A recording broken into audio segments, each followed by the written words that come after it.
pictures and all that.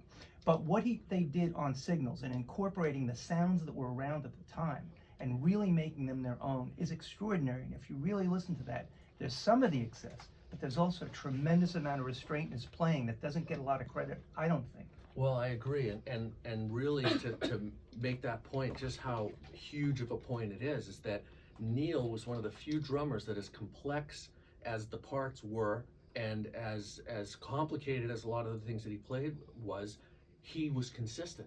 I saw Rush dozens of times, and he nailed the parts every single time, right? Yeah. You get to the point where you don't know if you want to practice or quit, right? Because he's so good. Yeah. But it's absolutely true. He would come out, he looked at the drum parts in a lot of cases like he looked at the lyrics, which they were musical statements as opposed to just riffs or fills or so you would repeat them. Mm-hmm. And as a result, now, Mark, you were mentioning your phone was blowing up, and you can imagine the publisher of Modern Drummer's phone on Neil Peart's passing, right?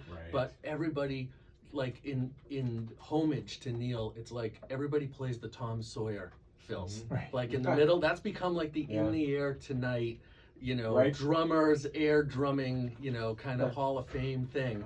And Neil invented that, and he played those fills probably thousands of times, and they were always exactly the way he wanted them to sound, which was very consistent, very predictable, but never stale or stiff. Mm-hmm. And there's a magic in that very few drummers or even musicians are capable of. Can you talk, the thrust of your book is about drum kits. Yes. Yeah. So celebrating drum kits, yes, and the drummers, but the drummers, of course. Yep. But can you talk a little bit about Neil's? I know we have thousands of Rush fans listening, and I have never really seen drum kits quite like his. I never saw more cymbals, more toms, there was so much stuff going on, and yet I always saw a little window where his face was. I don't know how he did that. He had an ego, that's why. Is that? Oh, that's it.